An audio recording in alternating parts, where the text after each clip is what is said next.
My nephew is terrified of his aunt, but he won't tell me why. Last night, he slipped me a note during dinner that said, "Uncle Robert, check the crawl space behind the old furnace. You need to see what's there." So I waited until everyone was asleep, grabbed my flashlight, and went down to look. When I saw what was hidden in that dark corner, my hands started shaking so badly I nearly dropped the light. But let me back up and explain how I got here. Because this story doesn't start with a note or a crawl space.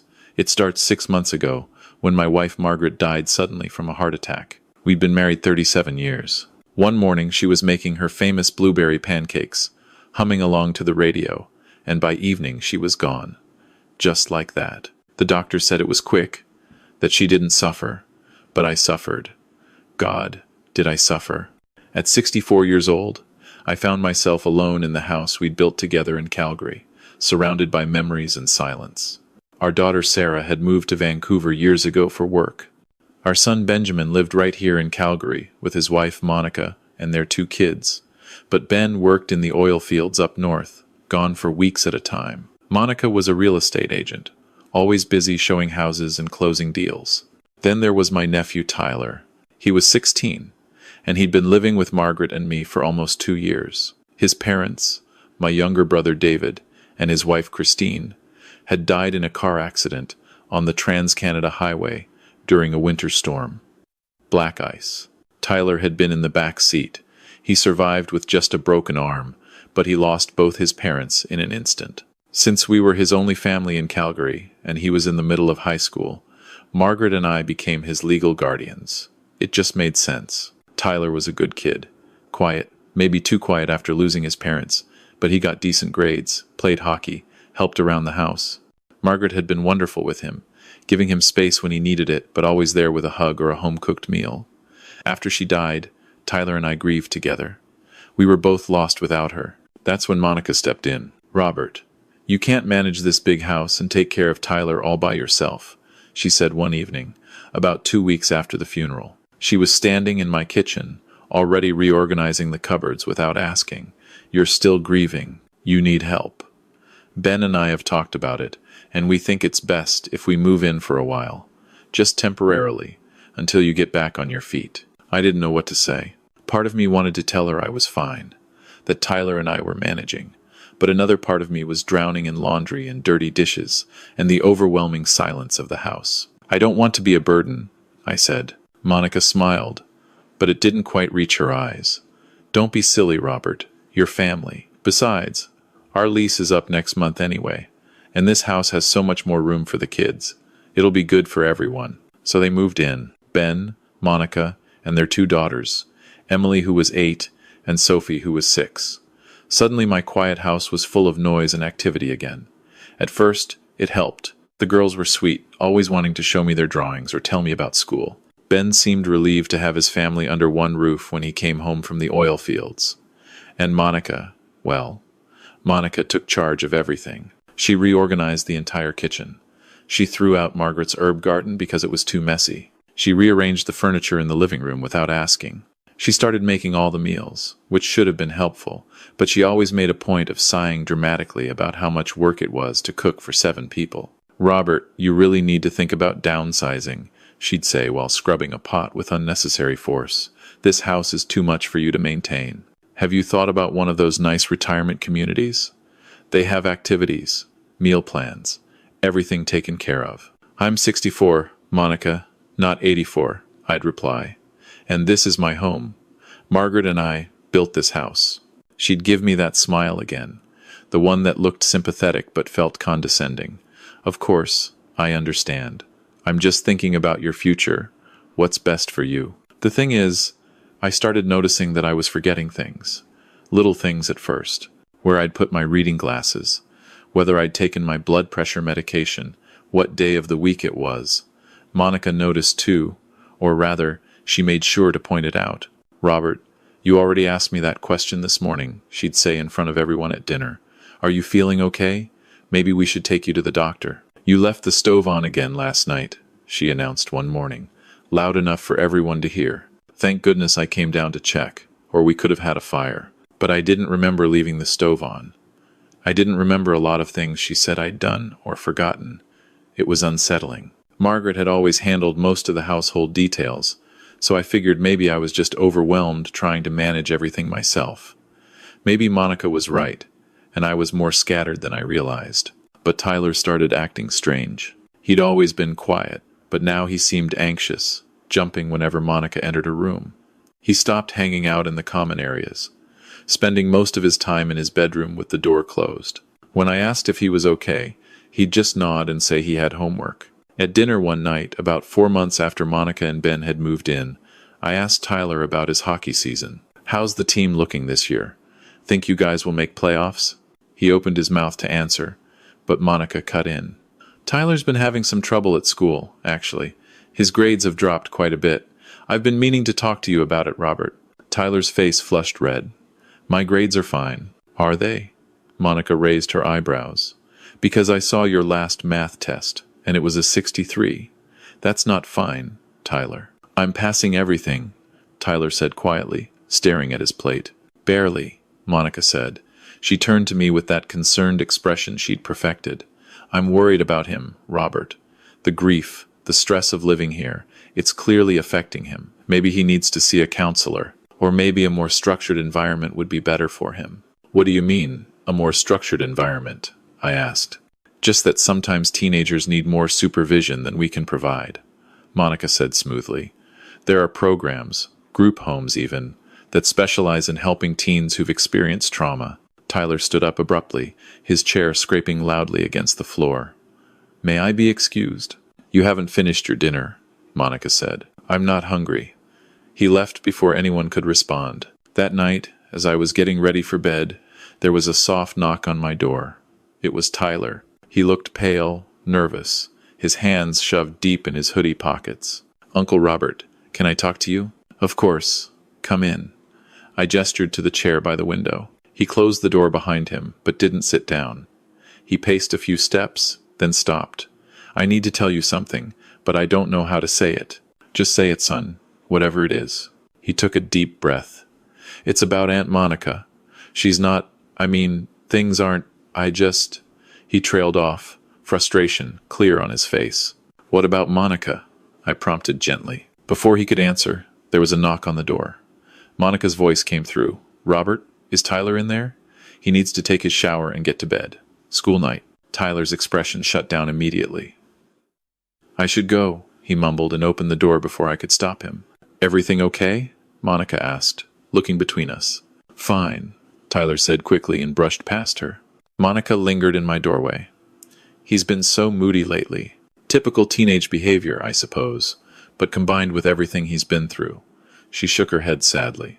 "We really need to keep an eye on him, Robert. Make sure he's not developing any serious problems." After she left, I sat on my bed feeling uneasy. Tyler had wanted to tell me something important, something about Monica. But what? And why had he shut down so completely the moment she appeared? Over the next few weeks, I paid closer attention.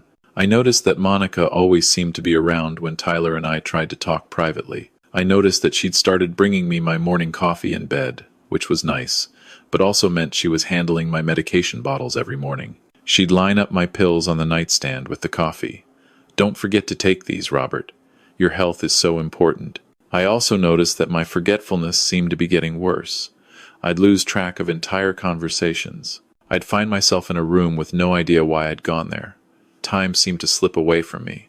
Ben mentioned during one of his visits home that I should see a doctor, that maybe it was early dementia. "Dad's too young for that," Ben said to Monica, but he sounded uncertain. "Age doesn't matter," Monica replied.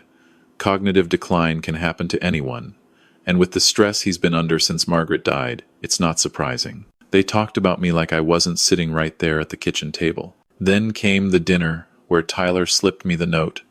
It was a regular Tuesday evening.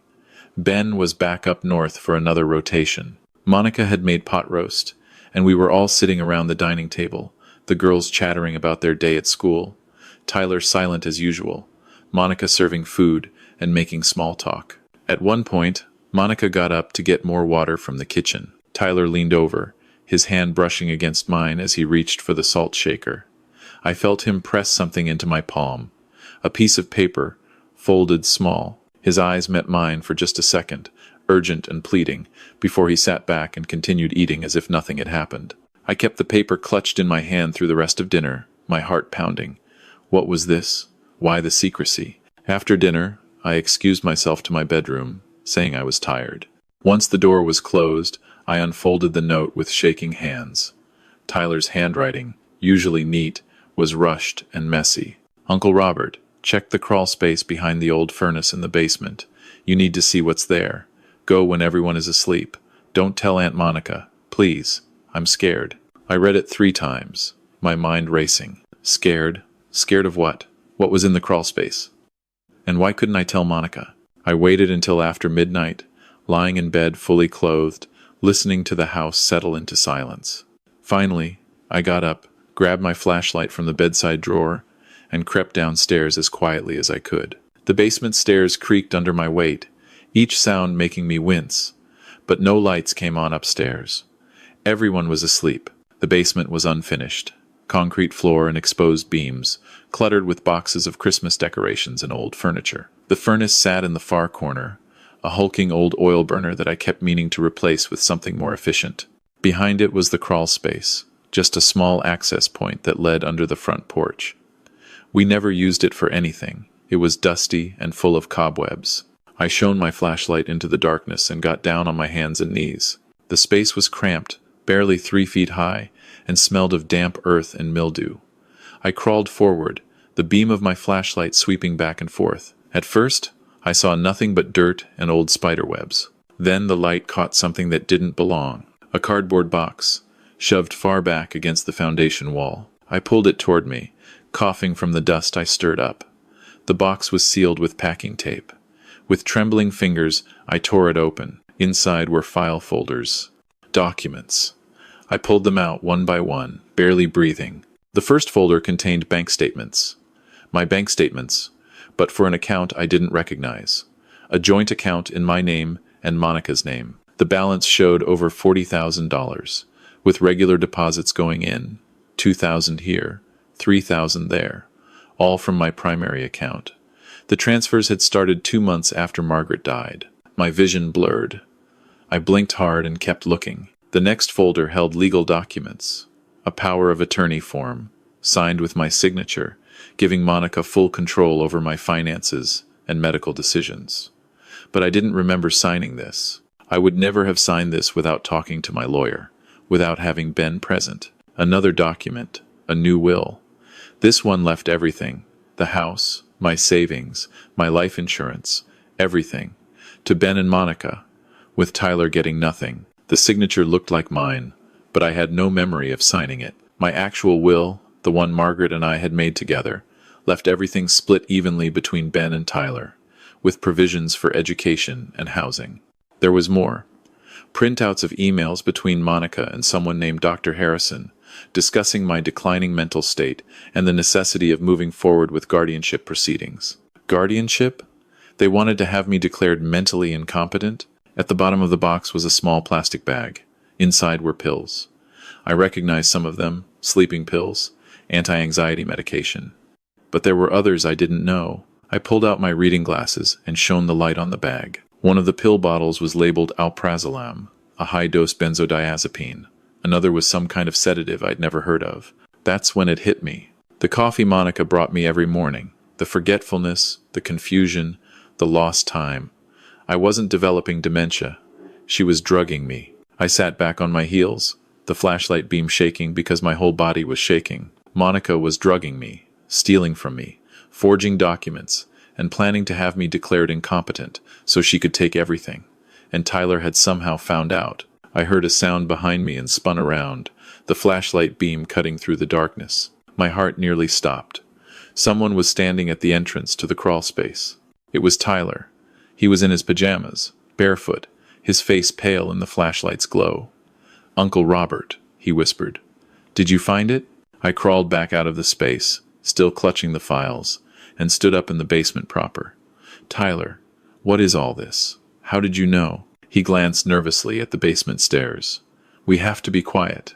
She can't know you found it." "Who? Monica?" He nodded, his eyes filling with tears.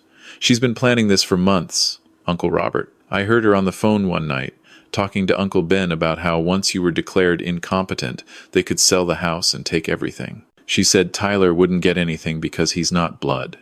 You're just his guardian. She said they'd put him in foster care once they had control. The room spun. Ben knew? My own son was in on this? How did you find all this? I asked, gesturing to the documents. I saw her one night, like 2 weeks ago.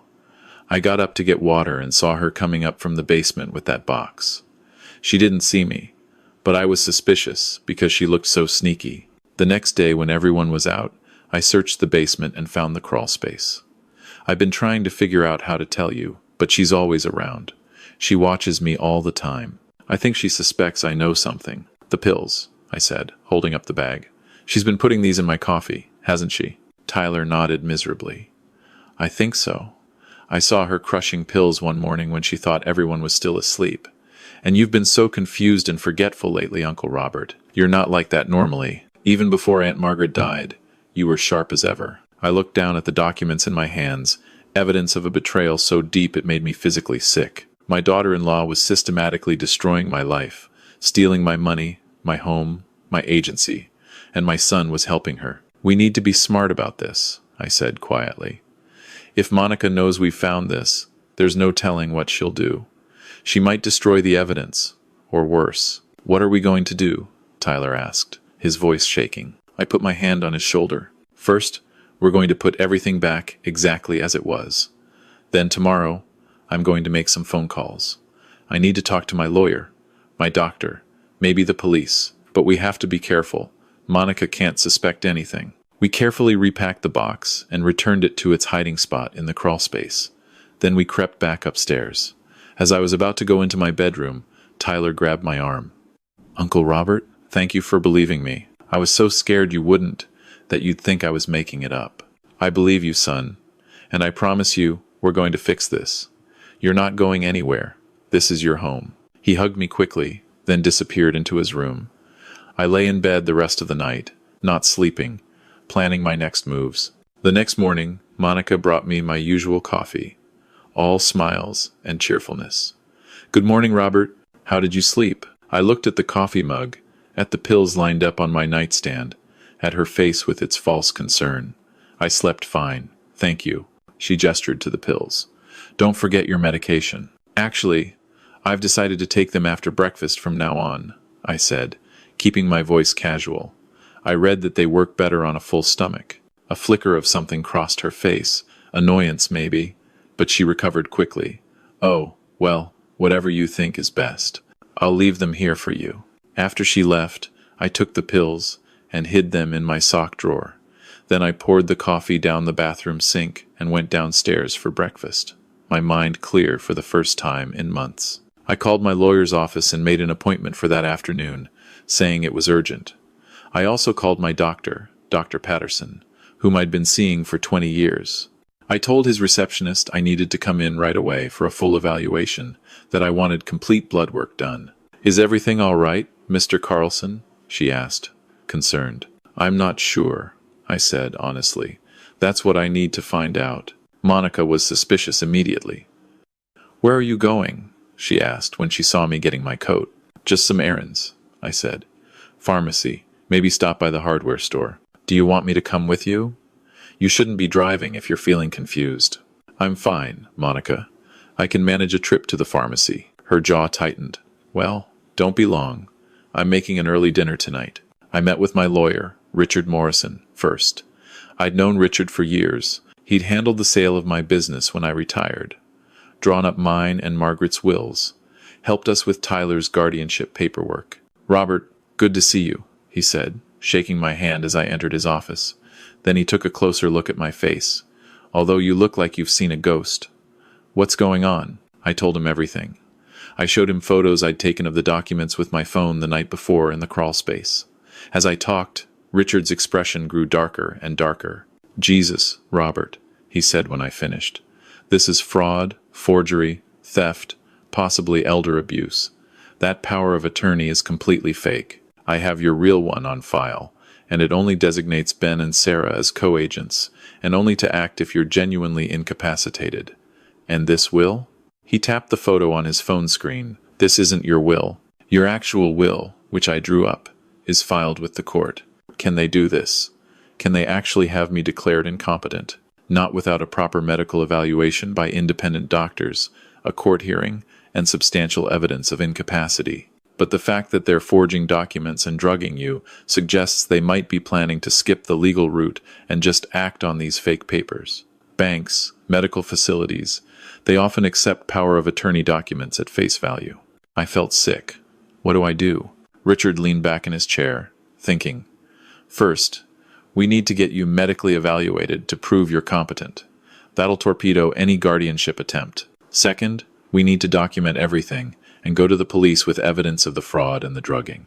Third, we need to protect Tyler. If they're talking about putting him in foster care, we need to make sure that doesn't happen. Monica can't know I'm onto her, I said. Not yet. If she destroys the evidence in the crawlspace, we'll have nothing. Agreed. Can you get the actual documents, not just photos? I think so. Tyler and I can retrieve them tonight. Do it. Bring them to me tomorrow morning, first thing. In the meantime, I'm going to file an emergency motion with the court to freeze your accounts and prevent any transfers. I'll also start drafting paperwork to revoke any powers of attorney that might have been filed using these forged documents. What about Ben? I asked quietly. My son, he's involved in this too. Richard's expression was sympathetic. I'm sorry, Robert, but if he's complicit in fraud and elder abuse, there will be legal consequences. You understand that? I nodded, my throat tight. He's made his choice. From the lawyer's office, I went straight to Dr. Patterson's clinic.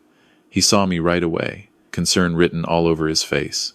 Robert, Mary said you sounded urgent on the phone. What's going on? I showed him the bag of pills I'd brought from the crawlspace. I need you to test my blood for these substances.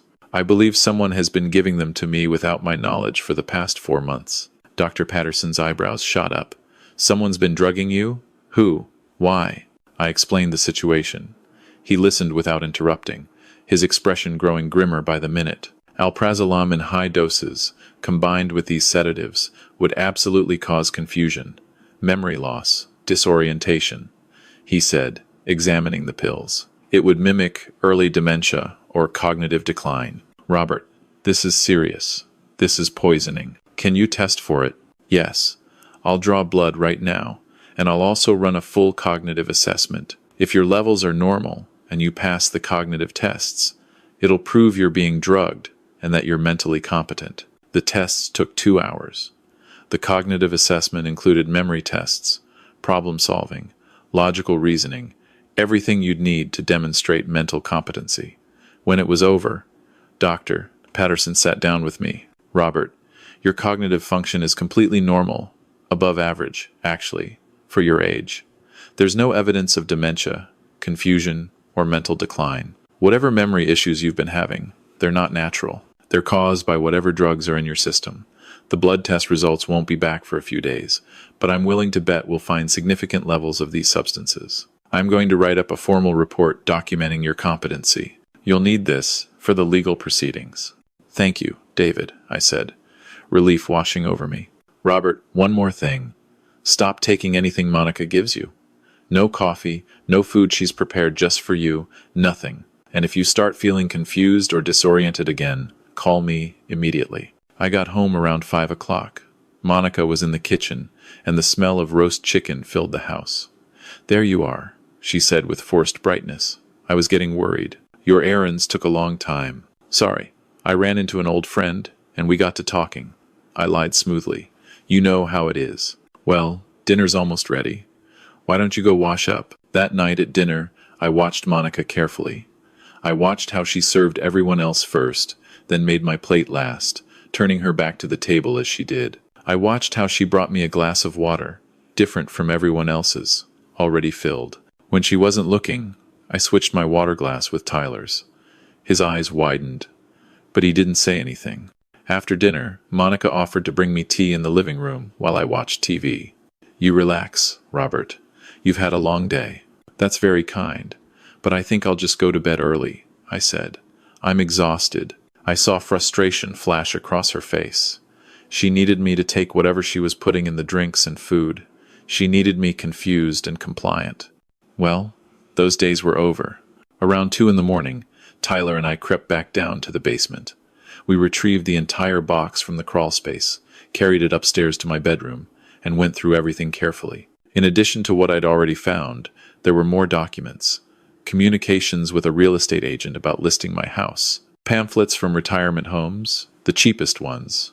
The kind with complaints about neglect and poor care. A life insurance policy on me that I didn't know existed, with Monica as the beneficiary. "She's been planning to kill you," Tyler whispered, his face white. "Once she had you declared incompetent and got you into one of these places, she was going to, I don't know, make it look like natural causes or something." The thought had crossed my mind too, but hearing Tyler say it out loud made it real. My daughter-in-law, the mother of my grandchildren, had been planning to murder me for my money. I photographed everything, uploaded it to a secure cloud account, and made physical copies. Then Tyler and I returned the originals to the crawlspace exactly as they'd been. The next morning, I took the copies to Richard Morrison. He looked through them with increasing anger. "This is conspiracy to commit fraud, theft, and potentially conspiracy to commit murder if they were planning to harm you. Robert, we need to go to the police. Today." "What about Monica? Won't she suspect something if police show up?" "Not if we're smart about it. Let me make some calls. I have a contact in the fraud division. We can present the evidence, have them start an investigation quietly, and then they can act when the time is right." We spent the morning at the police station. Detective Sarah Chen listened to my story, examined the evidence, and agreed to open an investigation. "Mr. Carlson, what your daughter-in-law has done is criminal. We'll need to verify the documents, check your bank accounts, and interview witnesses. In the meantime, I want you to be careful. If Monica suspects you know, she might do something rash." "I understand. We'll move quickly. Give us 48 hours to gather what we need, and then we'll bring her in for questioning." Those 48 hours were the longest of my life. I had to pretend everything was normal. I had to smile at Monica, make small talk, act like the confused old man she thought I was. Every time she brought me coffee or food, I found ways to dispose of it without her seeing. I poured coffee in the plants. I fed my dinner to the neighbor's dog when I took out the trash. I was living on toast and fruit I could grab myself, and I was losing weight, but I was clear-headed for the first time in months. Tyler was nervous, jumping at every sound. I told him to stay calm, to act natural, that it would all be over soon. On the second evening, Ben came home from the oil fields. Monica immediately pulled him aside into their bedroom. I could hear their urgent, hushed voices through the wall. I pressed my ear against it, straining to listen. "He's been acting strange," Monica was saying. "He won't take his medication properly. He's refusing food and drinks. I think he might be onto us." "You're being paranoid," Ben replied. "He's a confused old man. There's no way he knows. I'm telling you, something's changed. And Tyler's been acting weird too, avoiding me. What if he told Robert something?" "Tyler doesn't know anything," Ben said impatiently. "Look, we're almost there, okay? Another few weeks? We'll have everything in place. We can move forward with the guardianship petition. Then it's just a matter of time. I don't like waiting. What if he goes to a doctor, gets tested? What if they find the drugs in his system? Who's he going to go to? He doesn't even remember most days. You've made sure everyone thinks he's losing it. His doctor, the neighbors, even the girls' teachers. Everyone believes he's declining. No one's going to take his word over ours." I pulled away from the wall, my heart pounding with rage. My own son, talking about me like I was a mark, a target, an inconvenience to be eliminated. The next morning, Detective Chen called. "Mr. Carlson, we have everything we need. We've verified the forgeries, confirmed the unauthorized bank transfers, and we have enough for arrest warrants. Can you and Tyler be somewhere safe today? We're going to execute the warrants at your house this afternoon." "We'll go to my daughter's in Vancouver," I said. Sarah didn't know anything about what was happening yet. I'd call her from the road and explain. I just needed Tyler and me to be far away when the police came. I packed a bag for both of us. Monica was out showing a house, Ben was at work, and the girls were at school. It was the perfect time. Tyler and I loaded our bags into my truck and drove away from the house I'd lived in for 30 years. I didn't look back. We were halfway to Vancouver when Detective Chen called again. "Mr. Carlson, Monica, and Ben have been arrested." We found the crawl space, confiscated all the evidence, and they've both been charged with fraud, forgery, theft, and conspiracy to commit elder abuse. The Crown is also considering charges related to the drugging, potentially attempted murder, depending on what the toxicology shows. I pulled over to the side of the highway, my hands shaking too badly to drive. What about my granddaughters? Emily and Sophie, where are they? They were at school when we made the arrests. Children's Services has been notified. We're working on finding placement for them. Do you know if there are other family members? My daughter Sarah, I said. She's in Vancouver. I'm driving there now. She'd take them, I'm sure of it. I'll have someone contact her. Mr. Carlson, you did the right thing. If you hadn't acted when you did, there's no telling what might have happened. Tyler was crying quietly in the passenger seat. I reached over and squeezed his hand. It's over, son. We're safe now. The next few months were a blur of legal proceedings, family drama, and painful revelations. Monica refused to take any responsibility, claiming she'd been protecting me from myself, that Tyler had manipulated me against her. Ben eventually broke down and admitted everything. He said Monica had convinced him that I was going to squander his inheritance, that Tyler was trying to steal his rightful place in the family, that they were just looking out for their future. I'm sorry, Dad, he said during one of the court hearings, tears streaming down his face. I know I don't deserve forgiveness.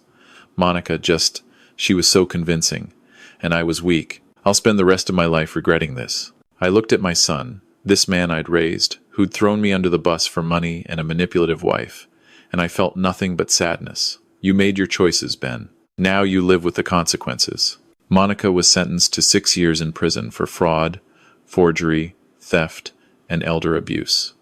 Ben got 4 years, with credit for cooperation. My granddaughters, Emily and Sophie, went to live with Sarah in Vancouver. It broke my heart that they had to lose both parents because of their mother's greed, but Sarah was wonderful with them, and I visited every month. Tyler finished high school and got accepted to university with a scholarship. He still lives with me, even though he's 19 now, and could move out. This is my home, he says whenever I suggest he might want his own place. You're my family, Uncle Robert. That's never going to change. As for me, I'm okay. I'm still in my house, still managing my life just fine. Thank you very much. The whole experience taught me that being older doesn't mean being helpless, and that family betrayal can come from the places you least expect it. But it also taught me that there are good people in the world. People like Tyler, who risk everything to do the right thing, and people like Detective Chen and Richard Morrison, who fight for justice. I learned that you should never ignore your instincts. When something feels wrong, it usually is. I learned that asking for help isn't weakness, it's wisdom. I learned that trust, once broken, is almost impossible to repair, but that doesn't mean you should stop trusting everyone. Most importantly, I learned that family isn't always about blood. Tyler isn't my son, but he's more family to me than Ben ever was. He's the one who stood by me, who risked his own safety to protect me, who showed me that loyalty and love matter more than genetics. These days, I make my own coffee, manage my own medication, and keep my important documents in a safe deposit box at the bank. I see my doctor regularly, and my cognitive function remains perfect, just like it always was. The drugs are out of my system, and my mind is clear. Sometimes, late at night, I think about what almost happened, how close I came to being declared incompetent, to losing everything I'd worked for my entire life, to ending my days confused and alone in some neglectful nursing home, while Monica and Ben spent my money. It chills me to the bone. But then I remember that note Tyler slipped me at dinner, his courage in the face of fear, and I know that as long as there are people willing to stand up for what's right, evil doesn't get the last word. Sometimes it takes a 16-year-old kid with a note and a crawlspace full of evidence to save a life. Sometimes the smallest voices speak the loudest truths. If you're reading this, or rather, if you're listening to this story, and you're worried about an older person in your life, please pay attention. Elder abuse is real, and it often comes from family members who seem caring and devoted on the surface. Watch for signs: sudden forgetfulness, withdrawal, changes in financial situations, family members who isolate the older person from friends and other relatives. Trust your gut, ask questions, be willing to dig deeper when something doesn't feel right. And if you're an older person who's experiencing something similar, please know that you're not crazy. You're not imagining things, and you deserve to be believed. Reach out to someone you trust. Document everything. Get medical and legal advice. Don't let anyone convince you that you're too old or too confused to manage your own life. Age is just a number, and wisdom doesn't decline with the years. Finally, if you're a young person like Tyler who knows something wrong is happening, be brave. Speak up, even when it's terrifying, even when the adults don't want to listen. Sometimes you see things more clearly than everyone else, and your voice matters. You might just save someone's life. My story ends well, relatively speaking. I'm still here, still independent, still making my own choices. Tyler's thriving at university, studying law, ironically, because he wants to protect people who can't protect themselves. My granddaughters are healing with Sarah's help. As for Ben and Monica, they're paying their debt to society, and I've made my peace with that. The house is quieter now, but it's a good quiet, a peaceful quiet. I tend to Margaret's herb garden that Monica tried to destroy. I watch hockey games with Tyler when he comes home for weekends, and I live my life on my own terms. That's all any of us can ask for, really. The freedom to choose, the dignity to be heard, and the love of people who see us for who we truly are. Remember, getting older doesn't mean losing your voice. It doesn't mean becoming invisible. It doesn't mean surrendering your autonomy to people who claim they know what's best for you. Stay sharp, stay aware, stay connected to people who truly care, and never, ever ignore that little voice inside that tells you something isn't right. That voice? It's usually trying to save your life. Trust yourself, protect yourself, and when you need it, let the people who love you help. That's not weakness. That's survival. That's wisdom. That's how we win.